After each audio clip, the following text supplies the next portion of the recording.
ገናናው የኛ ኢየሱስን እንዘምርን። ይሄ መጀመሪያ ነው። ክፍል 2 ይቀጥላል። ምን ይመስላል? እሺ መልካም እንዘምር። እሺ እግዚአብሔር ይመስገን። ገናናው የኛ ኢየሱስ ያው ከሰማያት ከዙፋኑ ወርዶ የዕዳውን ጽሕፈት በደሙ አስወግዶ ምስኪን መስሎ መጥቶ ዲያብሎስን ቀጣ። በጨለማ ላሉት አዲስ ፀሐይ ወጣ። ጎስቋላና ድሃ ምስኪን የሕማም ሰው ባየነውም ጊዜ ደምግባት የሌለው ፍቅር ኃይሉ ሆነች ድካሙ በረታ። ማንም ሳያግዘው ዲያብሎስም መታ። መቼ ነው የተጻፈው? መቼ ነው የጻፍከው? ይሄን ዓመተ ምሕረቱን ነው? አዎ ካስታወስኩ በጣም የሚገርም እስካሁን እኮ ፓወርፉል እንደሆነ የቀጠለ መዝሙር ነው። ዓመተ ምሕረቱ እንግዲህ በ1985 86 አካባቢ ማለት በኢትዮጵያ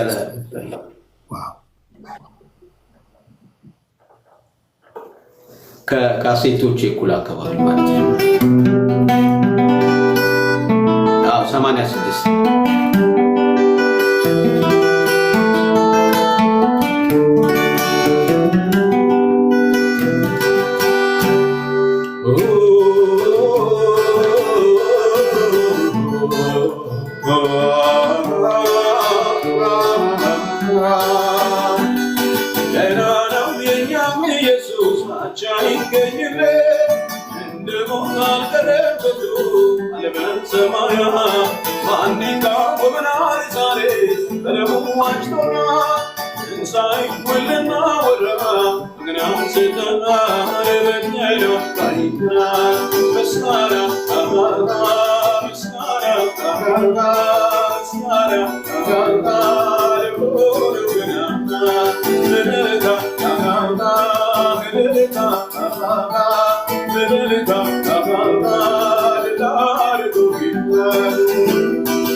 Jesus, I try to get you there, and the woman get ሰማያ አንዲካ ወመናል ዛሬ ቀለሙ አሽሮናል እንሳይ ወደና ወደ አገናን ስተና በከና ባኒከናል መስናነ መስናነ መስናነ ሩለውና እልታ እልታ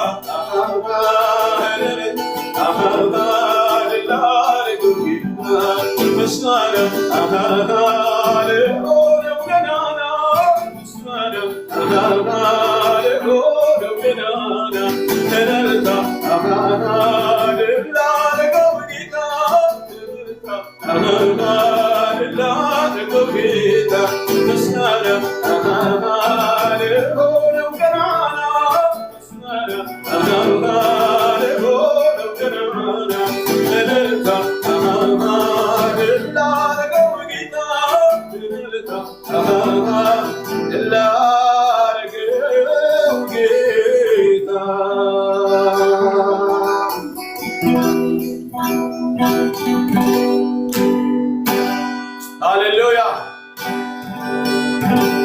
ሞትና መውጊያውን የሰበረው የናዝሬቱ ኢየሱስ ብቻውን ጌታ ብቻውን አምላክ ሃሌሉያ። ገናናው የኛ ኢየሱስ ብዙ ኃያላን ተነስተዋል፣ ብዙ ነገስታት ተነስተዋል፣ ብዙ ኃያላን ስማቸው በምድር ላይ ገኗል። ከገናኖች ሁሉ በላይ ግን ገናናው ሞትና መውጊያውን የሰበረ በዙፋኑ ላይ ያለ በአባቱ ቀኝ የተቀመጠ በኋላም ደግሞ በክብር የሚመለስ የናዝሬቱ ኢየሱስ ብቻውን ገናና ነው።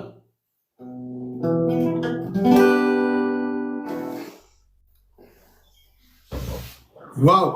እግዚአብሔር ይባርክ። በጣም የሚገርም ጊዜ ነው ያሳለፍነው።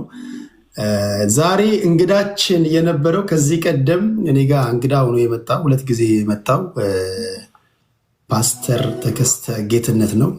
እንግዲህ የግል ጉዳይ ስለገጠመው ነው አንድ ቪዲዮ የሰራ ስቱዲዮ ውስጥ ስለሆነ ነው ሰዓት እንዳጋጣሚ ያልበቃው። በቻለበት ሰዓት እንደሚመጣ ነግሮኛል። በሚቀጥለውም ደግሞ ይሄ መጨረሻ አይደለም፣ በሚቀጥለውም የምንገናኝ ይሆናል። እንደው ከመውጣት በፊት የመጀመሪያው አክብረኸኝ እኔን ትንሹን ልጅ እዚህ ሶሻል ሚዲያ ላይ አምነህብኝ አድማጭ ተመልካቾችን እግዚአብሔርን ቃል ያለፍክበትን የህይወት ሂደት ለማስተማር እግዚአብሔርን ቃል ለማስተማር ልምድን ለማካፈል ስለመጣ ከልብ ነው የማመሰግነው። ዛሬ ስለጋበዝከኝ ጊዜ ስለሰጠኸኝ እኔም እግዚአብሔር ይባርክ። ይህን እድል ስለሰጠኸኝ ብዙዎችን እንዳገኝ ብዙዎችን ወደዚህ ነገር ደግሞ እንድተዋወቅ እድሉን ስለከፈትክልኝ በጣም እግዚአብሔር ይባርክህ። አመሰግናለሁ። በዚህ ያላችሁ በእውነት እንጠቀማለን። ከዚህ ውስጥ የምንማረው ነገር አለ፣ የምንጠቀመው ነገር አለ ብላችሁ ውድ ጊዜያችሁን ሰውታችሁ እኔን ለመስማት ጊዜ የወሰዳችሁ ሁሉ በዚህ ያላችሁ ሁሉ በጣም እግዚአብሔር ይስጥልኝ። ቴንኪው። በጣም ነው የማመሰግናችሁ። ጊዜ ውድ ነገር ነው፣ ግን እኔን አምናችሁ እዚህ ቦታ ላይ ከኔ ለመስማት ጊዜ ወስዳችሁ ስለተቀመጣችሁ በጣም ነው የማመሰግናችሁ። እግዚአብሔር ይባርካችሁ፣ ጌታ ይባርካችሁ። ሁላችሁንም በጣም ወዳችኋለሁ። ቴንክ ዩ ሶ ማች። እንግዲህ እግዚአብሔር በረዳይ መጠን እዚህ ቦታ ላይ ያው እንግዲህ ቶሎ ቶሎ እየመጣሁ ድምፄን ለማሰማት ሞክራለሁ። እንዳልከኝ ሁሉ ነገር እዚህ ነው ያለው። ያው እየለመድኩት ነው። ስድቡንም ምናምን 1-2 ጊዜ ቀምሻለሁ፣ 3-4 ቀምሻለሁ እስካሁን። አንድ ሲስተም ሶሻል ሚዲያ ላይ ቲክቶክ ላይ ስትመጣ እንዳልኩ ሁሉም የዓለም ህዝብ እዚህ ነው ያለው። በቃ መሬት ላይ የምታገኘው ሁሉ እዚህ ነው ያለው። ሳምፕል ተወስዶ የመጣ ሁሉ ነው ይመስልህ። የሚባርክህ አለ፣ የሚራገም አለ፣ ገንዘብ ይጠይቃል፣ ተጨንቅ ያለው ጸልይልኝ የሚል አለ። ልዩ ልዩ ሰው ነው ያለው። አይታቸው በፍጹም የመጀመሪያው ነገር ብለህ ኮመንት ለመልካም ኮመንቶች ካልሆነ በስተቀር ቲክቶክ ላይ መልስ አይሰጥም። አንዱ ትከሻን የምታጠነክርበት እሱ ነው። ኔጌቲቭ ነገሮች ሲመጡ ኔጌቲቭ ለዛ ምላሽ የሰጡ ሰዎች ብዙ ጊዜ ኔጌቲቭን እየወለደ ደግሞ እየበዙ ይሄዳሉ። በዛው መጠን ደግሞ የሚገርም በጣም የተባረኩ በጣም የተመሰገኑ የእግዚአብሔር ሰዎች አሉ። ኮመንቶችን ደግሞ ማየት ካልፈለግ ያግዟል። የእግዚአብሔር ሰዎች ሞዴሬተር የሚባል ነገር አለ። ኮንትሮል ያደርጋሉ ኮመንቱን። እነሱ ረባሾችን ሚዩት ያደርጋሉ። ግን አብዛኛው 95-98% እግዚአብሔር ያክብርልኝ እዚህ ቤት ያላቸው በሙሉ ፍቅርና መልካም ኮመንቶችን ያየሁትና ግን ነገ ከነገ ወዲያ ስትመጣ እንዲህ ያሉ ነገሮች ቢገጥሙ ምንም እንትን እንዳትል። ሌላው እዚህ ውስጥ ያላችሁ 4000 ሰዎች እባካችሁ ሁላችሁም አንዳችሁም ሳትቀሩ የተስፍሽን ስም እየነካችሁ ፎሎ አድርጉት። ነገ ላይ በሚገባ ሰዓት በቤቱ ዝማሬዎችን ትምህርቱን እንድትከታተሉ ሌሎች መረጃዎችም ካሉ በዛ በኩል እንድታገኙ። ላይቭ ስትገባ አስቀድመህ ነው የምትናገረው ማለት ነው ወይስ እንዴት ነው? እንዴት ያውቃሉ ሰዎች? እኔ ቴሌግራም ቻናል አለኝ። እኔ ስመጣ አስቀድሜ ነግሬያቸው በቴሌግራም አጀንዳ ጽፌ ነው የምመጣው። ተወያዮቼ አብዛኞቹ ያውቃሉ ባህሪን። ቴሌግራሜ ላይ ሄደው አንብበው የዕለቱን አጀንዳ ሰምተው አንብበው ይመጣሉ ተዘጋጅተው። እንደዛ ነው የማደርገው። አብዛኛው ሰው እንዳገኘው ሰዓት ነው። እኔ ያው ትንሽ ጠንከር ያለ ውይይት ስለማደርግ ነው ብዙ ጊዜ እንዲዘጋጁ ላይቭ የምገባበትን ሰዓት የምነግራቸው። አንተም ስትገባ ላይቭ የምትገኝበትን ሰዓት ወይ በፌስቡክ ወይም ደግሞ ሼር ማድረግ ትችላለህ፣ ወይ በቴሌግራም ሼር ማድረግ ያለበትን እንዲያውቁ ማለት ነው። ቀላል ነው። ይሄ ነው እንግዲህ ህዝቡ ያለው እዚህ ከሆነ ህዝቡ ያለበት ነው መገኘት። እግዚአብሔር ይመስገን። እውነት ነው። ልክ ነህ። በጣም ቴንኪው ይህንን እድል ስለከፈትክልኝ እግዚአብሔር ይባርክ። በጣም ቴንኪው። ደግሞ ከስር ኮሜንቶችንም ያለው እኔ የኦርቶዶክስ እምነት ተከታይ ነኝ፣ ግን መዝሙርን እሰማለሁ፣ ባረካለሁ፣ እግዚአብሔር ሲመሰገን ደስ ይለኛል የሚሉ ኮሜንቶችን አይቻለሁ። እግዚአብሔር ይባርካችሁ። የኦርቶዶክስ እምነት ተከታዮች ወገኖቼ በዚህ ያላችሁ ጌታ ይባርካችሁ። በጣም እውነት እኔን አምናችሁ ወንድሜን አምናችሁ ጊዜያችሁን ሰጥታችሁ ስለሰማችሁን በጣም እንወዳችኋለን፣ በጣም እናከብራችኋለን። ካለኝ ጊዜ ጥረት አንጻር ያው ልለያችሁ ተገድጃለሁ። በሚቀጥለው ግን ያው በሰፊው እገኛለሁ። እግዚአብሔር ይባርካችሁ። ተባረኩልኝ። ቴዲዬ እግዚአብሔር አክብርልኝ። ፓስተር ተባረክልኝ።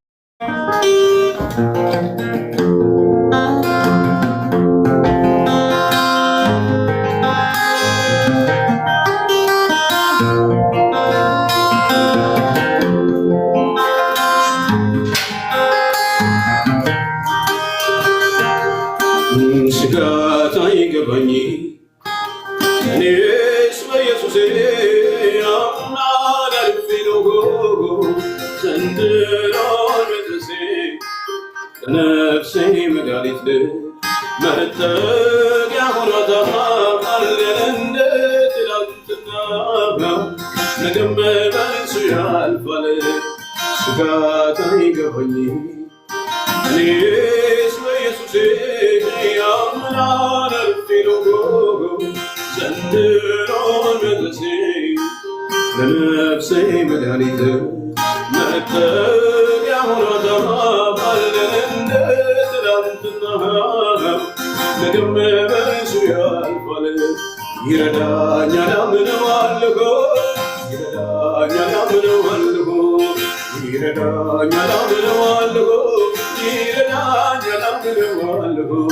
ያግዘኛል አምነዋለሁ፣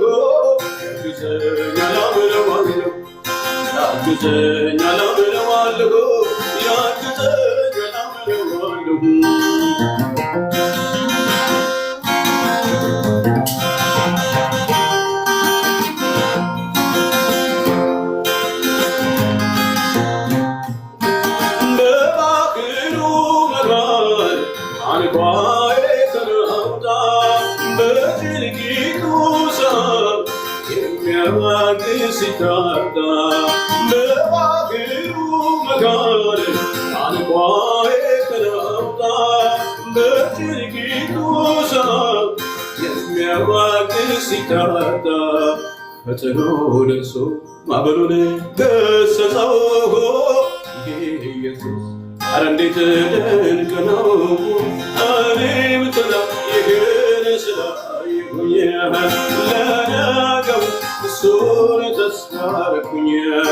እኔም ትላ ይህን ስላየሁኝ ለነገው እሱን ተደገፍኩኝ። ስጋት በኢየሱሴ ያምናል አልፌንሁ ዘንድሮ መድረሴ ነፍሴ መድኃኒት መጠጊያ ሙራታ አለ እንደ ትናንትና ነገም መልሶ ያልፋል ይረዳኛል አምነዋለሁ ይረዳኛል አምነዋለሁ ይረዳኛል አምነዋለሁ ይረዳኛል አምነዋለሁ ያግዘኛል አምነዋለሁ ያግዘኛል አምነዋለሁ ያግዘኛል አምነዋለሁ ያግዘኛል አምነዋለሁ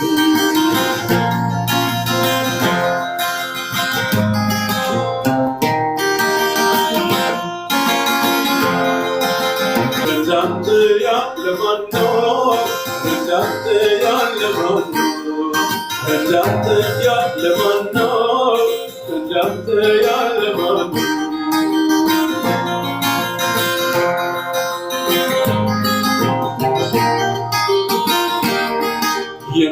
የሚያስጨንቀኝ በአንተ ላይ ጥላለሁ ጥያቄን ሁሉ ላንተ እነግራለሁ የመድኃኒቴ አምላክ ተስፋ አደርጋለሁ የመድኃኒቴ አምላክ ተስፋ አደርጋለሁ የሚያስጨንቀኝ አንተ ላይ ጥላለሁ ጥያቄን ሁሉ ላንተ እነግራለሁ የመድኃኒቴ አምላክ ተስፋ አደርጋለሁ የመድኃኒቴ አምላክ ተስፋ አደርጋለሁ የሚያስጨንቀኝ አንተ ላይ ጥላለሁ ጥያቄን ሁሉ ላንተው እነግራለሁ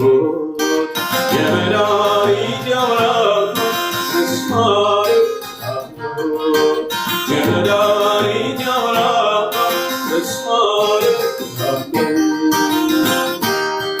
ይረዳኛል አምነዋለሁ ይረዳኛል አምነዋለሁ ይረዳኛል አምነዋለሁ ይረዳኛል አምነዋለሁ ያግዘኛል አምነዋለሁ ያግዘኛል አምነዋለሁ ያግዘኛል አምነዋለሁ ያግዘኛል አምነዋለሁ ይረዳኛል አምነዋለሁ ይረዳኛል አምነዋለሁ ይረዳኛል አምነዋለሁ ይረዳኛል አምነዋለሁ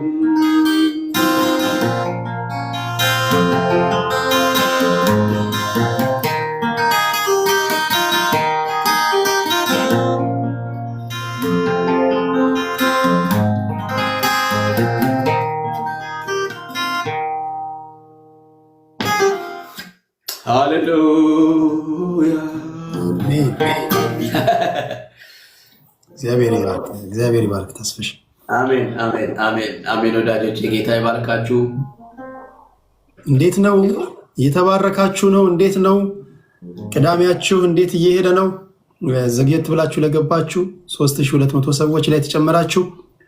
ፓስተር ተስፋዬ ጫላ ነው እንግዳ አድርጌ ያመጣሁላችሁ። በጣም ብዙዎች ደስተኞች ናቸው። ዋው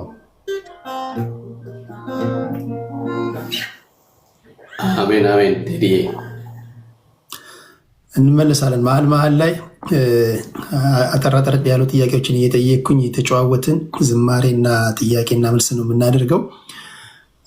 እስኪ አንድ ደግሞ ጥያቄ ልጨምር። አንዳንድ ሰዎች አሁን የእናንተን ዘመን ክርስትና ያሉ የከፈላችሁትን ዋጋ የመጣችሁበትን መንገድ ለጌታ ያላችሁን ቀናነት ያዩና ክርስትና ድሮ የነበረው ክርስትናን አሁን ያለው አይገናኝም የሚል ንጽጽር ይሰራሉ። እና እንደው በአንተ ተስፍሽ በዚህ ዘመን ያለውን ክርስትና እና በአንተ በጀመርክበት አካባቢ የነበረውን በታይም ፔሪድም ከፋፍለ ማስቀመጥ ትችላለህ? እንዴት ትገልጸዋል? አንዳንዶች አሁን ብዛት ነው እንጂ ጥራት የለም ይላሉ። ጥራት አለ። ለጌታ እስከ መሞትም ድረስ እስከ መገረፍም ዋጋ እስከ መክፈልም የሚደርሱ ቆራጥ ክርስቲያኖች የነበሩበት ነው ይላሉና ይሄ ነገር ትክክል ነው? እንዴት ታያለህ ያሁን ዘመንን ክርስትና?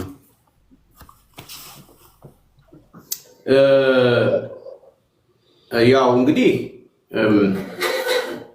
እንዳልከው ነው ቴዲ። ማለት ያው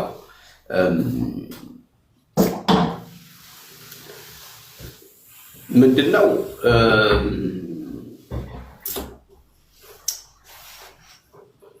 ሁልጊዜ ክርስትና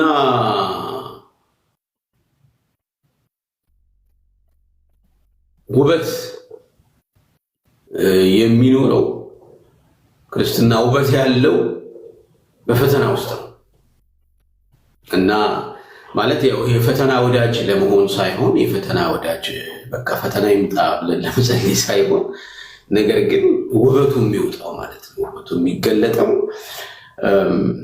በተለያየ አይነት ቻሌንጅ ውስጥ ስናልፍ ይሄ ጌታን የመታመናችን ነገር የውስጣችን ነገር እየጠነከረ ስለሚታይ በቃ ይሄ ለውበት ይሆናል እና ይሄ የማይካድ ነገር ነው።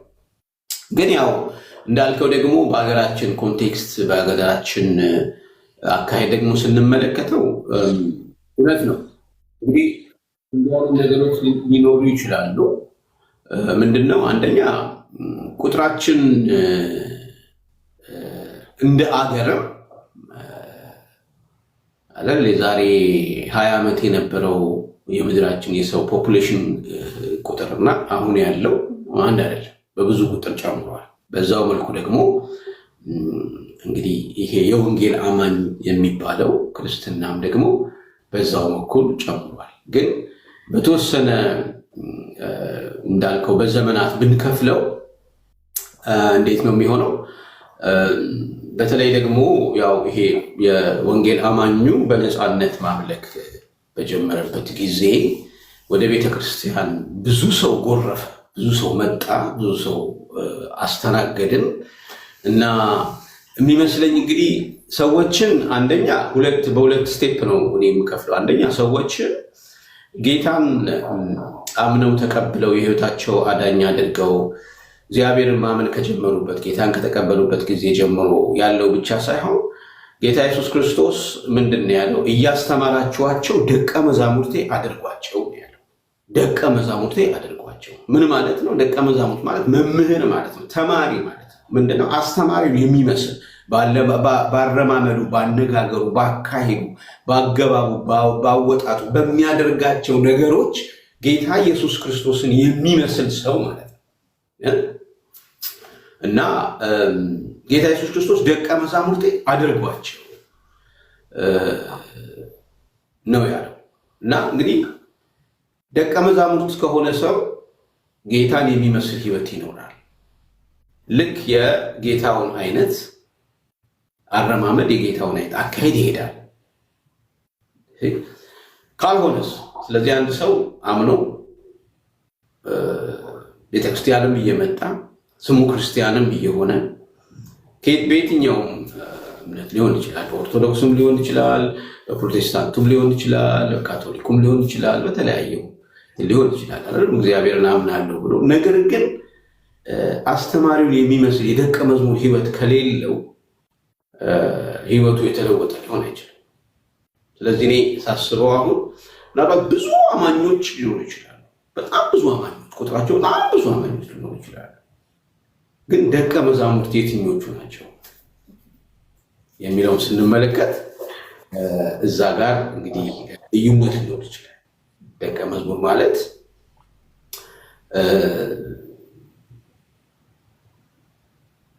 ህይወቱን ልክ እሱን የሚመስል ህይወት የሚኖር ሰው ማለት ነው። እንዳልከው ደግሞ ይታወቃል እኮ ይሄ ምንም ይሄ አሁን ያልከኝ ነገር እኮ የሚታወቅ የሚባል የሚሆን ነገር ነው። ያው እንግዲህ ህይወታችን ለሌሎች በሌሎች መነጽር አይደለም የምንታየው። ሌሎች ስለኛ የሚሉት አይደለም የሚናገረው። ጌታ ኢየሱስ ክርስቶስ ራሱ እኮ ምን ብሎ ይጠይቋል መሰለኝ?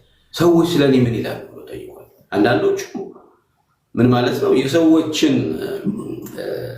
ኮሜንት ጌታ ኢየሱስ ክርስቶስ ስፍራ ሰጥቶታል ማለት ነው። ስለዚህ አንዳንዶቹ ምን ይለዋል? እንደዚህ ይለዋል፣ እንደዚህ ይለዋል፣ እንደዚህ ይለዋል እያልና የሚባለው ነው እና ምንም ልንሸፍነው አንችልም።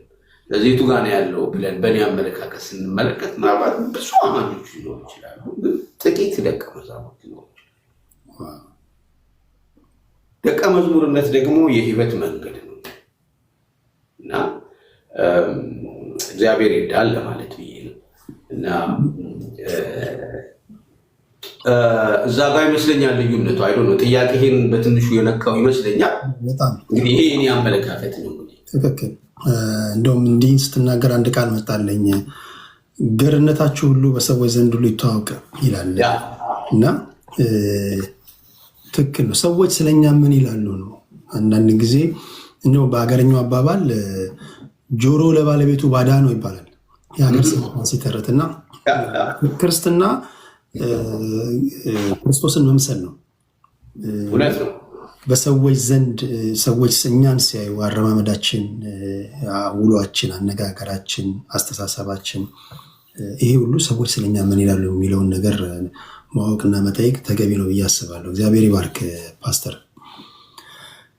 ከዚሁ ጋር እያያዥ አንድ ማነሳለ ጥያቄ ብዙ ጊዜ ለወንጌል ስርጭት ሲወጣ ወይም ኮንፈረንስ ሲዘጋጅ ተመሳሳይ ቦታዎችን ኮንፈረንስ የሚደረጉት የእግዚአብሔር ቃል ደግሞ መከሩ ብዙ ነው፣ ሰራተኞች ጥቂቶች ናቸው፣ የመከሩ ጌታ ሰራተኞችን አብዝቶ እንዲልክ ለምኑት ይላል ማቴዎስ ወንጌል ላይ። ወንጌል ወዳልደረሰበት ቦታ ላይ ወንጌል እንዲዳረስ ለምሳሌ ቲክቶክ ላይ መጣ። ህዝቡ ያለው እዚህ ነው። እዚህ ጋር መጥተው የእግዚአብሔርን ቃል ከጤነኛውም መድኃኒት ከሚያስፈልገውም ጋር አብረው የእግዚአብሔርን ቃል ችለው ታግሰው ማስተማር ሲገባቸው ኮንፈርት ዞናቸውን ብቻ የመምረጥ ነገር አለ እና ኮንፈረንስም ሲዘጋጅ እዚህ ጋር ላቁመና እኔ ቲክቶክ ላይ እንግዲህ አለኝ ቲክቶክ ላይ እንደዚህ ላይ ገብቼ እንደዚህ አክቲቭሊ ማለሳተፍበት ምክንያት አምሶ ቢዚ በእውነት በጣም ቢዚ ስለሆነ እውነት ነው። አገልግሎት ቢዚ ነኝ፣ በስራ ቢዚ ነኝ፣ በትምህርት ቢዚ ነኝ፣ ቤተሰብ አለኝ። እሱን ነው ያ ነው እንትን ያላለኝ እና ቆይ ምንድን ነው እስቲ እንዴ በጣም እኮ በቃ አንዳንድ ቅድም ያልኩትም ኮሜንት ጠይቄህ ነበር አይደል? እና ማለት አንተ ደግሞ ኮምፎርት ዞን ምናምን ስትል ሰማሁና ኮንፈረንስ ሲዘጋጅ አሁን ለምሳሌ ኮንፈረንስ ሲዘጋጅ ተመሳሳይ ቦታ ኢትዮጵያ ውስጥ ነው። ለምሳሌ ኮንፈረንስ እሱ ልክ ነህ። ግን አሁን ለምሳሌ ቲክቶክ ላይ ያለው ነገር ለምንድን ነው ሰዎች ይህንን ያክል በጣም የተጸየፉበት ምክንያት? አንደኛ ቲክቶክ ለምን መሰለህ? ቲክቶክ ጤነኛውም፣ እብዱም፣ ምሁሩም፣ ያልተማረውም የሁሉም አይነት ሰው የምታይበት ነው። ሁሉም እዚህ ነው ያለው። ሁሉም እዚህ በቃ መንገድ ላይ ዩኒቨርሲቲ ለምሳሌ ዝም ብለህ ገብተህ እየዘመርክ እያለ ተሳዳቢ ይመጣል። ካለ ዛሬ አይቶ ማቅ ሰውዬ ዝም ብሎ በኮመንት ይጽፋል። መረበሽ የለብህም። ቅድም እኮ አነበብኩኝ አንተ ሌባ የሚል አነበብኩኝ። በቃ አልኩህ እኮ አንዳንድ ጊዜ ይህ ሰውዬ ታውቀዋለህ ምን አድርጌው ነው ምናምን ቢዚ ያደርጋል። እና በቃ ይሄ ማለት ትንሿ ዓለም ናት። በቃ ምግብ ቤት ስትሄድ ሜኑ ይቀርብልሃል አይደል? ቀይ ወጥ፣ ክትፎ፣ ስለዚህ መርጠህ ነው የምትበላው።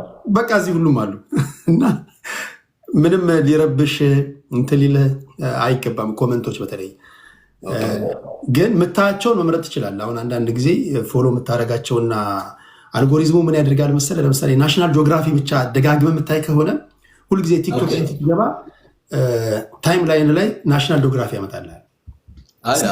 ስብከት የምትሰማ ከሆነ የስብከት ነገሮችን በብዛት ፊድ ያደርግሃል። ሳይንስና ቴክኖሎጂ ከፈለግ ሳይንስና ቴክኖሎጂ እና የሰውን እንትን ይሄ ቅድም አርቲፊሻል ኢንቴሊጀንስ ያርከው የሰውን አእምሮ ያጠናል። ቴክኖሎጂ የደረስንበት ዘመን ነው እና አይተህ ከሆነ ብዙ ጊዜ ፌስቡክ ላይ እንደዚህ አይነት ነገሮች የተለመዱ ነው እና ከአንተ በላይ አንተን ያውቃል ማለት ነው። በቃ ደጋግመህ ዩቲዩብ ላይ ራሱ ስትገባ ደጋግመህ ያየኸው ነገር ሁል ጊዜ ይመጣል። ሁል ጊዜ እንደዛ ነውና ያን መምረጥ ትችላለህ። የምታስገባቸውንም ሰዎች መምረጥ ትችላለህ። ደግነቱ ለምሳሌ እኔ ሁሉንም ሰው አላስገባም። እኔ እዚህ ገስት ላይ መርጬ ነው ማስገባቸው። የምገባባቸውን ቤቶች መርጣለሁ። ኮመንቱ ግን እንደፈለገ ደስ ያለው ይባርካል፣ ግማሹ ይሳደባል፣ ግማሹ ይሸልመሃል፣ ግማሹ ጸልይልኝ ይልሃል፣ ግማሹ ተቸግሬያለሁ እርዱኝ ይላል። ልዩ ልዩ አይነት ሰው ነው።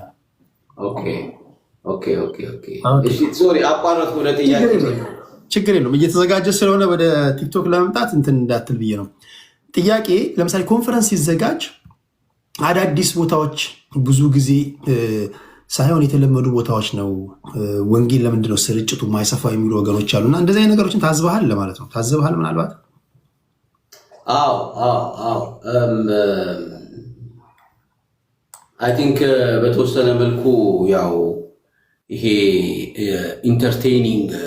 ኢንተርቴን የማድረግ ባህል ሳናቀው ወደ ቤተክርስቲያን የገባ ይመስለኛል። ምንድነው ኢንተርቴን ማድረግ ማለት? ሰዎች ሊሰሙትና ሊወዱት የሚፈልጉትን ነገር ማቅረብ ማለት ነው። ሰዎች የተለያየ አይነት ኢንትረስት አላቸው። ስለዚህ ያንን ኢንትረስት ነው መስማት የሚፈልጉት እና ባይ ዘ ዌይ እንዲህ አይነት መጽሐፍ ቅዱስ ራሱ ይናገራል። የመጨረሻው ዘመን አንዱ ምልክት ሰዎች በቃ የሚፈልጉትን ነገር እንዲሰሙ ይሆናሉ። ያንን ብቻ ይፈልጋሉ ማለት ነው እና ስለዚህ ምንድነው ኢንተርቴይኒንግ አይነት ካልቸር በተወሰነ መልኩ የገባ ይመስለኛል። ስለዚህ ጀስት ከፐርፎርማንስ ወይም ደግሞ ከህዝብ ቁጥር ጋር የተያያዙ ነገሮች ላይ ፎከስ ማድረግ የሚለው ነገር አሲፍ እንደ መንፈሳዊ ስኬት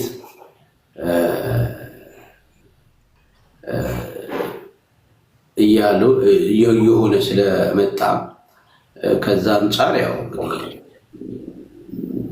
በዛ አንጻር ይመስለኛል እንግዲህ ያው ብዙዎቻችን እንዳልከው ወደ ሌለበት ከመሄድ ይልቅ ወደ ሞቀበት የሚለው ሀሳብ በጣም ብዙዎቻችንን ያው በጣም ኢንፍሉዌንስ ያደርገን ይመስለኛል እና ወንጌል ግን እንደሱ አይደለም። ወንጌል ዋጋ የሚያስከፍል ነገር ነው እና አይ ቲንክ እንዳልኩ ይሄ ኢንተርቴኒንግ አይነት ኢንተርቴን የማድረግ ሰዎችን ኢንተርቴን የማድረግ ካልቸር ውስጣችን ሲገባ ፎከስ የምናደርገው ከሰዎች ስሜት ጋር ነው እና ያ ነገር ይመስለኛል እንግዲህ ብዙ ወደዛ እንድንሄድ ያደረገን። ያልከው ግን ልክ ነው። ወንጌል ግን ዋጋ የሚያስከፍል ወደሌለበት ቦታ እንድንሄድ ነው መጽሐፍ ቅዱስ የሚነግረን። ኦኬ፣ ሌላኛው ማህበራዊ ሚዲያ ላይ እኔ አሁን ከፖለቲካው እና ከማህበራዊ ጉዳዮች ጎን ለጎን የተለያዩ የእምነት ሰዎች ይመጡና አንድ ከኦርቶዶክስ አንድ ከፕሮቴስታንት አወያየን ይላሉ። የሆነ ርዕስ ይመርጡና በተመረጠ ርዕስ እንድታወያየን እንፈልጋለን ይሉኛል። እኔ አይና ብዙ ጊዜ አድማጭ ተመልካች ሊማርበት ይችላል ብዬ ካሰብኩኝ ቁጭ ብዬ አወያያቸዋለሁ። አንድ ከኦርቶዶክስ አንድ ከፕሮቴስታንት የተለያዩ እምነት ተቋማቶች በተቻለ መጠን በመከባበር ላይ የተመሰረተ ዲቤት ያደርጋሉ እና ይሄ ነገር እንዴት ታየዋለህ? የተለያዩ እምነት ከፕሮቴስታንት ከኦርቶዶክስ ከእስልምና ከተለያዩ እምነት ተቋማቶች መጥተው ስለ እምነታቸው ውይይት በሰላማዊ መንገድ ማድረጋቸው ማህበራዊ ሚዲያ ላይ ተገቢ ነው ብለህ ታስባለህ ወይስ እንዲህ ያለ ነገር መድረግ የለበትም ብለው ከሚያስቡ ሰዎች ማን ነው? እንግዲህ እስካሁን ሰምቼ አላውቅም። በአንተ ሚዲያ እንግዲህ እንደዚህ አይነት ነገር ይደረጋል፣ ኢትዮጵያ ላይ ይደረጋል። ይደረጋል ልክ እንዳደጉት ሀገራት በአንድ በተመረጠ ጉዳይ ላይ ነው ወይስ ጀስት ኢን ጀነራል? ለምሳሌ ኢየሱስ ክርስቶስ አብም ወልድም ሆሊ ስፒሪትም ነው የሚሉ አሉ። ሌሎች ደግሞ አይደለም የሚሉ አሉ። ነው የሚሉ እንዴት ነው የሚሉበትን መንገድ ያሳያሉ። አይደለም የሚሉም ደግሞ ከመጽሐፍ ቅዱስ ይከራከራሉ።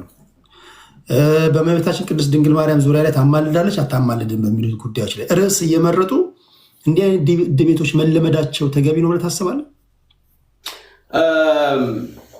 ምንም ማለቴ አንዳንድ ነገሮች ያው አይ ቲንክ ምንድነው መነጋገራችን ዲስከስ ማድረጋችን ተገቢ ነው፣ ምንም ችግር የለውም። ግን የምፈራው ነገር ምንድነው እነዚህ ነገሮች በጣም የረጅም ዓመት የስነ መለኮት ጥናት ይጠይቃሉ ዝም ብለን ትንሽ ቁንጭን ነገር ይዘን መተን የምናወራቸው ጉዳዮች አይደሉም እና ፍርሃቴ ምንድነው? የኛ ሰው ሲናገር ምን ይላል? ምንድነው ትንሽ ዕውቀት ይገላል ይባላል አይደል? እና ስለዚህ ዕውቀታችን ወይም ደግሞ መረዳታችን ምን ያህል በዛ ጉዳይ ላይ ተዘጋጅተናል፣ ምን ያህል በዛ ጉዳይ ላይ አጥንተናል፣ ምን ያህል በዛ ጉዳይ ላይ ተዘጋጅተን ጊዜ ወስደን አካዳሚካሊ ቢሆን ማለት ነው እና በትምህርትም ደረጃ ቢሆን ምን ያህል ዝግጅት አድርገናል። ምክንያቱም ብዙዎችን ይዘን ነው ልንጠፋ የምንችለው፣ እንደገና ደግሞ ብዙዎችን ልናደን የምንችለው። ስለዚህ ምናልባት ከላይ ከላይ የሆነ ነገር እንዳይሆን ያስፈራኛል። ሌላው ምንድነው እንግዲህ ያው የተለያየ አይነት እምነት ሊኖረን ይችላል እና ምን ቤተክርስቲያን ውስጥ የምናስተምረውና ቅድም እንዳልኩ ደቀ መዝሙር የምናደርጋቸው ሰዎች የምናስተምረውና እነዛን ጌታ ኢየሱስ ክርስቶስን መስለው እንዲኖሩ የምናስተምረውና በአደባባይ የምንናገረው ነገር በተወሰነ መልኩ ጥንቃቄ በሁለቱ መካከል ጥንቃቄ ሊኖርበት ይገባል ብዬ አስባለሁ። ምንድነው አንዳንዴ በአደባባይ መነገር የሌለባቸው ነገሮች አደባባይ ላይ ሲነገሩ፣ በአደባባይ መነገር ያለባቸው ነገሮች ደግሞ አደባባይ ላይ ሳይነገሩ ሲቀርቡ፣ እንደገና ደግሞ በቂ ዝግጅት የማድረጋችን ጉዳይ ያሳስበኛል። ትንሽ ነገር ይዘን ይሆን ወይ የምንነጋገረው? ምክንያቱም ብዙ መጽሐፍት፣ ብዙ የስነ መለኮት አዋቂዎች ብዙ የጻፉበትን ነገር እኛ ብዙ ያሉበትን ነገር እኛ በቃ አንድ ጥግ ላይ ይዘን አንዷን ብቻ ይዘን ጀስት በቃ በ15 ደቂቃ ውስጥ ያንን ኤክስፕሌን ለማድረግ በአንድ ሰዓት ውስጥ ያንን ኤክስፕሌን ለማድረግ መሞከር። ምክንያቱም ስነ መለኮት በጣም ሰፊ ነው፣ በጣም ሰፊ ነው፣ በጣም ብዙ ዝግጅት ይጠይቃል እና ያ ያስፈራኛል እና ያው ዘመናችንም ደግሞ ያው ብዙ ነገር ይሄ ከላይ ሱፐርፊሻል የሆነ ነገር አይደል ያለው ዘመናችን ላይ እና አንደኛ በሌላውም ሳይድ ያለውን አመለካከት ለማየት ያንን ለመረዳት ያለን አንደርስታንዲንግ ምን ያህል ነው የሚለውን ነገር መረዳት ያስፈልጋል፣ ማየት ያስፈልጋል። እኛ ስለመሰለን ብቻ ሁሉ ሰው በአንድ ከረጢት ውስጥ መክተት የለበትም። ስለዚህ ምን ለማለት ብዬ ነው፣ ሰፊ ዋይድ የሆነ እንትን የሚጠይቅ ነገር ነው። ምክንያቱም እንዳለ አጠቃላይ ስትመለከተው ሁሉ ነገር አሁን ፖላራይዝድ ነው። በጣም ጥግ ፈር የለቀቃል፣ ጥግና ጥግ ላይ የያዘ ነገር ወደዛ ነው እየሄድን ያለ ነው አይደል? አካሄዳችን እንደሱ ነው። ፖለቲካው እንደሱ እየሆነ ነው። በሃይማኖቱም ደረጃ እንደሱ የሆነ ነው።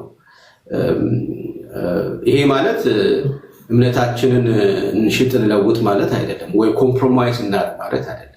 ኮምፕሮማይዝ ምን እንዴት እንደሆነ ምንድን ነው እናመቻምች ማለት አይደለም።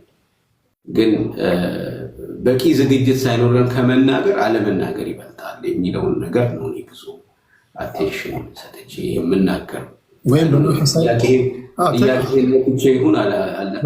በደንብ ልከው ወይም በመንፈሳዊ ቋንቋ የቃል ሙላት ሳይኖራችሁ ለአደባባይ ላይ ውይይት ባትመጡ። ምክንያቱም አንዳንድ ጊዜ ከምታለሙት የምታጠፉት ሊበልጥ ስለሚችል ያለንበት ዘመን 21ኛው ክፍለ ዘመን ስለሆነ እያንዳንዱ ነገር ሪከርድ ስለሚደረግ ጥንቃቄ የሚያስፈልገው ነገር ስለሆነ ነው። ኦቨሮል ሀሳቡን ገዝቼዋለሁ። አንድ ጥያቄ ላክልና ደግሞ አድማጭ ተመልካቾቻችንን በዝማሬ እንባርካቸዋለን። ከመዝሙር ጋር የተያዘ አንድ ጥያቄ ላንሳ እስኪ። ስንት ካሴቶች አሉ ፓስተር? እኔ እንግዲህ የራሴ ካሴቶች 6 ናቸው። አንደኛው ቁጥር ካሴቴ ከወጣ አሁን 33 ዓመት ሆኖታል። 34 ዓመት 34 ወይ 33 ቆይ ማሰብ አለብኝ በደንብ እና በኢትዮጵያ 80 በኢትዮጵያ አሁን እንግዲህ ስንት ነን? 2018 ነን አይደል? በኢትዮጵያ 2018 መስለኛ። አንደኛ ቁጥር ካሴት የወጣው በ1986 ነው። 86 34 ማለት ነው። 34 አካባቢ ከ2018 19 ልክ ነው። 2018 1986ን መቀነስ ነው። ቀሪው የካሴቱ እድሜ ነው። እሺ 2 ቁጥር ከዛ ወዲያ ወጣ። ከዛ 3 ቁጥር አሁን 6 ካሴቶች አሉ እና ሁለተኛው ቁጥር የለባርከው ጌታዬን የሚለው ነው። ሶስተኛ ቁጥር ወጥመዱ ተሰብሮ አመለጥኩኝ። አራተኛው ቁጥር ስለ ኢትዮጵያ የዘመርኩበት ነው። ኢትዮጵያ እጆችሽን የምትዘረጊበት የሚለው ነው። አምስተኛው ቁጥር እግዚአብሔር ትልቅ ነው የሚለው የዘመርኩበት ነው። 6ኛው ቁጥር ደግሞ ልቤ አንተን አመነ የመጨረሻው ማለት ነው። ከዛ ደግሞ ኮሌክሽኖች ብዙ ከተለያዩ ዘማሪዎች ጋር አብሬ ዘምሬያለሁ። አገለግልሃለሁ የሚለው ከተለያዩ ዘማሪዎች ጋር የዘመርኩት አለ። ሌሎች ደግሞ እንደዚህ ኮሌክሽኖች ምናምን ይወጣሉ እና ደግሞ ጀስት በሲንግል እንዲሁም ዘምራቸው አንዳንድ መዝሙሮች ደግሞ አሉ። ያው አሁን ከአገልግሎት ጋር ከመጋቢነቱም ጋር ተያይዞ እንደዚሁም ካለብኝ ኃላፊነት ጋር ተያይዞ ትንሽ ቢዚ ነኝ እና ብዙ እንዳልከው ሶሻል ሚዲያው ላይም አክቲቭ አይደለሁም። ዩቲዩብ ላይም ሌላውም ላይ እግዚአብሔር ጊዜ ይሰጠኛል ብዬ ተስፋ አደርጋለሁ። በቅርቡ እንግዲህ እና ጊዜ ሰጥቼ በደንብ እዘምራለሁ። የዝማሬን ነገር ያነሳሁት ለምሳሌ በዓለም ያሉ ሙዚቀኞች ግጥምና ዜማ ከሰው ይቀበላሉ። የስነ ጽሁፍ ሰዎች አንደኛው ግጥም አንደኛው ዜማ ይስጣቸዋል። በመንፈሳዊ ዓለም ላይ ያላቸው ሰዎች ለምሳሌ አሁን አንተን እንደ ምሳሌ ብንወስድ ግጥምና ዜማ አንተ ነው የምትጽፈው ወይስ ከሰው ትወስዳለህ? ከሰው መውሰድ ደግሞ አንዳንዶች አይ ተገቢ አይደለም የሚሉ አሉ፣ አንዳንዶች ዋይኖት የሚሉ አሉ። እና ግጥምና ዜማ ራስህ ነው የምትጽፈው? እኔ ግጥምና ዜማ ሙሉውን ራሴ ነው የምጽፈው። ግጥሙ ምን ነው የምጽፈው፣ ዜማውን ምን ነው የምጽፈው፣ ሁሉን ነገር እኔ ነኝ የማደርገው። እና አይ ቲንክ በቤተክርስቲያን ውስጥ በተለይ በዚህ በወንጌል አማኙ ያው መዝሙር እንግዲህ ያለው ባህል ያለው ካልቸር ምንድነው ያለው የተለመደው ነገር ምንድነው? ጌታ መዝሙር ሰጠኝ ነው የሚባለው። ጌታ መዝሙር ሰጠኝ። ሰጠኝ ማለት ተቀበልኩ ማለት ነው። እሱ ነው ሰጪው ማለት ነው። እኔ እቀበላለሁ። ስለዚህ ከህይወቴ ጋር በተያያዘ ከኑሮዬ ጋር በተያያዘ እግዚአብሔር ለኔ መዝሙር ይሰጠኛል የሚለውን እምነት ነው እንግዲህ ያው ወንጌል አማኙ የሚያምነው። እና ስለዚህ ከዛም አንጻር ነው አሁን ያው መዝሙር ብዙ ጊዜ ራሳችን ጽፈን ራሳችን ነው የምንዘምረው። ግን ደግሞ እንደዚህ አንዳንድ ሰዎች ደግሞ ያው የመዘመር ስጦታ የሰጣቸው ሰዎች አሉ። እና እንግዲህ ከውስጣችን ተጨምቆ የሚወጣው ነገር ሁልጊዜ ኃይል አለው። ምክንያቱም ጀስት ይሄ ፐርፎርም የማድረግ ነገር ሳይሆን ህይወታችን የማካፈል ጉዳይ ነው። በህይወታችን ውስጥ ሼር የምናደርገው ነው። እኛ ተጨምቀን የሚወጣ ነገር ነው። ስለዚህ ለሌሎችም ጋር ሄዶ ትርጉም የሚሰጠው እና ሌሎችን ህይወት የሚሰራው ከኛ ውስጥ አልፎ ያንን ነገር ሌሎች ስንሰጥ ነው። ይሄ ትክክለኛ አካሄድ ነው። እና ግን ደግሞ አንዳንዶች ደግሞ የግጥም ስጦታ ይኖራቸዋል፣ አንዳንዶች ደግሞ የመዘመር ስጦታ ይኖራቸዋል። ሁለቱ ተደጋግፈው ጥሩ መዝሙር መዘመር ቢችሉ ችግር አለው ወይ ለሚለው ችግር አላይበትም። ግን ግልጽ ማድረግ ጥሩ ነው ብዬ አስባለሁ። ለምሳሌ ግጥሙ እገሌ የገጠመው ብሎ ግልጥ ማድረግ ማለት ነው። ዜማውን ደግሞ ያዘመው ሰውዬ ይሄኛው ነው ብሎ መናገር በትክክል ቢሆን ያው ከስነ ምግባርም አንጻር ትክክል ነው። እና እኔ ሁሉን ራሴ ነው የምጽፈው። በልጅነቴ ነው መዝሙር መጽሐፍ የጀመርኩት። የ17 ዓመት ልጅ ያለው ነው እኔ መዝሙር መጽፌ የነበረው። እና ስለዚህ ያው ህይወት መዝሙር ለእኔ ማለት ነው። ለእኔ መዝሙር የህይወቴ ክፋይ ነው። ልክ እንደ ልጆቼ ማለት ነው። የህይወቴ ክፋይ ነው። ከውስጥ የሚወጣ ነገር ነው። ምናልባት ከህይወት ጋር ስፔሲፊካሊ ልዩ ገጠመኝ ወይ ልዩ ቁርኝት ያለው መዝሙር አለ? ያው እንዳልከው ሁሉም መዝሙሮች የሚሰጡት እግዚአብሔር ነው፣ ከእግዚአብሔር ነው የምትቀበለው። ግን እንደው በተለየ ሁኔታ ይሄ መዝሙር የምትለው አለ? ከባድ ነው ቴዲ። ያው ብዙ እጠየቃለሁ፣ ብዙ ያው ስለዚህ ነገር የተለያዩ ሰዎች ይጠይቁኛል። ያው እንዲህ ነው ብዬ ስፔሲፊክ የሚለው መዝሙር ለማለት ይከብደኛል። ያው የህይወቴ አካል ስለሆነ ማለት ነው። ከልጅ ልጅ አበላልጦም ይላሉ እና ትንሽ አስቸጋሪ ነው። ግን ያው ሁሉም ለእኔ ትርጉም አለው። ይሄ ልጠይቅና ወደ ዝማሬ እንሄዳለን። 1978 ነው ወደ ጌታ ቤት እህቴ ይዛ ሄደች። ከዛ በፊት በዝማሬ የምታደምጣቸው ሰዎች ነበሩ? በስብከት ሳይሆን መዝሙራቸውን የምታደምጣቸው ወይም ከአንተ በፊት የነበሩ ዘማሪዎች እነማን ናቸው? ከእኔ በፊት እንግዲህ ያው ደረጀ ከበደ፣ ተስፋዬ ጋቢሶ፣ ታምራት ኃይሌ፣ ከዛ ደግሞ ወረድ ስንል ደግሞ ጌታ ያውቃልና ብሩክታይት።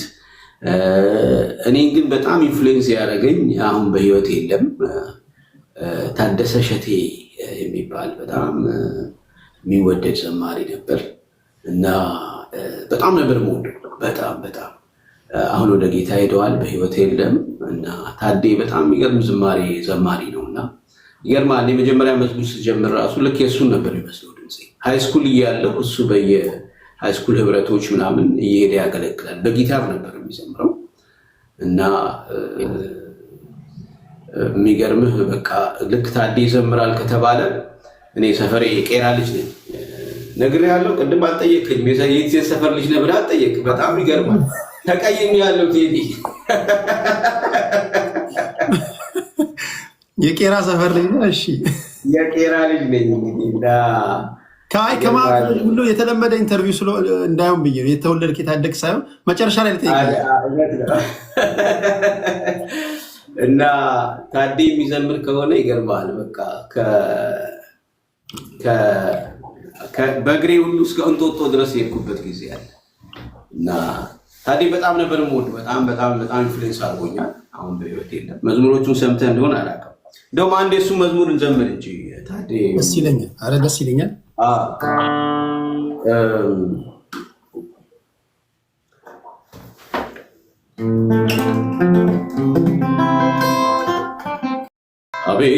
አቤኔዜር እስከ ዛሬ ድረስ እግዚአብሔር ረድቶናል። እንደተለመደ ድንቅ አድርጎልናል። ባህሩንም ከፍሎ አሻግሮናል።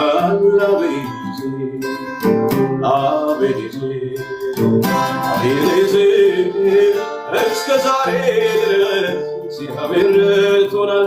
እንደተለመደ ድንቅ አድርጎልናል። ባህሩንም ከፍሎ አሻግሮናል። አናልፈውም ብለን ያለፍነው የእኛስ ታሪካችን ብዙ ነው። እያለፍን በድል ጎዳና አሸበረቅን በምስጋና። አናልፈውም ብለን ያለፍነው የእኛስ ታሪካችን ብዙ ነው። እያለፍን በድል ጎዳና አሸበረቅን በምስጋና። አቤኔዜር እስከ ዛሬ ድረስ እግዚአብሔር ረድቶናል። እንደተለመደ ድንቅ አድርጎልናል። ባህሩንም ከፍሎ አሻግሮናል።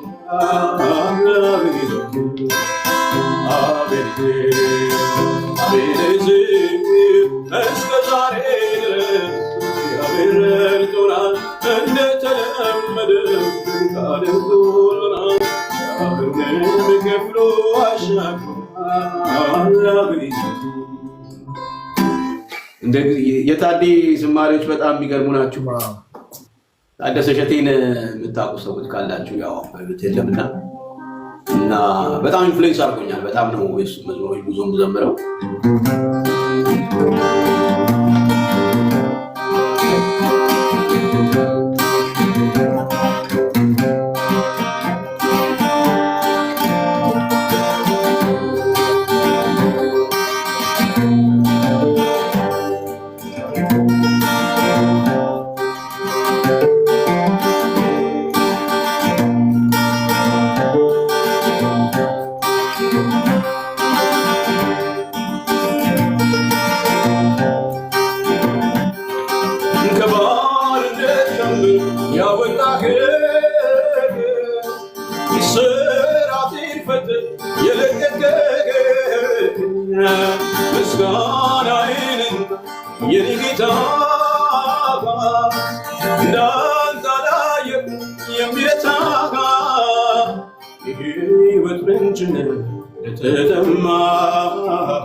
እግዚአብሔር ብርሃኔና መድኃኒቴ ነው።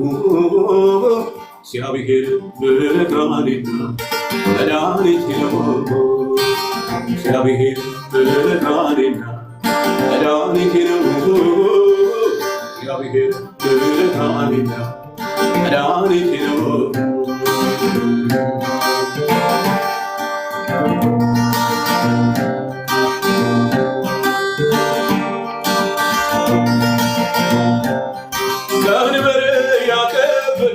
በጫንቃዬ የነፍሴ ፈላጊ ባላንጣዬ እግዚአብሔር ከጤስ አስገዛልኝ እንድቀጠቅጥ አደረገ። ሰልፉ ቢነሳብኝ ልቤ አይፈራ፣ ጌታ ብርሃኔ ነው ለዘላለም። ሰልፉ ቢነሳብኝ ልቤ አይፈራ፣ ጌታ ብርሃኔ ነው ለዘላለም። እግዚአብሔር ብርሃኔና መድኃኒቴ ነው። እግዚአብሔር ብርሃኔና መድኃኒቴ ነው። እግዚአብሔር ብርሃኔና መድኃኒቴ ነው። እግዚአብሔር ብርሃኔና መድኃኒቴ ነው። ከባርነት ቀንበር ያወጣኝ እስራቴን በትር የለቀቀኝ ምስጋናዬን እንካ የኔ ጌታ፣ እንዳንተ አላየሁም የሚረታ የሕይወት ምንጭ ለተጠማ እንዲሁም በብርሃን ጨለማ የሕይወት ምንጭ ለተጠማ እንዲሁም በብርሃን ጨለማ እግዚአብሔር ብርሃኔና መድኃኒቴ ነው። እግዚአብሔር ብርሃኔና መድኃኒቴ ነው።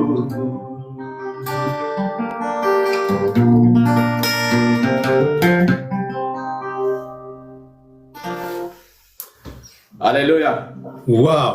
በጣም የሚገርምህ ከትላንት ወዲያ መኪና እየነዳሁኝ እንዳጋጣሚ አንዳንድ ጊዜ በጣም ቆየት ያሉ ዝማሬዎች ይመጡብኛል እና ታይፕ አድርጌ ፈልጌ ይህን ዝማሬ ሳደምጦ ነበር እና ያለ መዝሙር ነው እያልኩኝ ዋው! አሁን አንተ ስትዘምሮ በጣም ነው የገረመኝ። አሜን፣ አሜን፣ ይመስገን። እንዴት ነው እንግዳችን የመምጣት ተስፋ አለው እንዴ? ቴዲ እንዴት ነው ነገሩ? እንጠብቃለን። ኮንፈረንስ ቪዲዮ እየሰራው ነው ብሏል። ቴክስት አድርጎልኛል። አሁን ትንሽ ጠብቁኝ፣ ትንሽ አቆያቸዋለሁ ነው ያለው። እስከዛ አንተ እስከ ምን ያህል ሰዓት ነው ያለ? ከዚህ በኋላ ምን ያህል ደቂቃ ሰዓት? ከዚህ በኋላ እንግዲህ አይ ቲንክ ብዙ ሰዓት ያለኝ አይመስለኝም ቴዲ፣ አንድ 30 ደቂቃ ነገር ምናምን። በቃ 30 ደቂቃ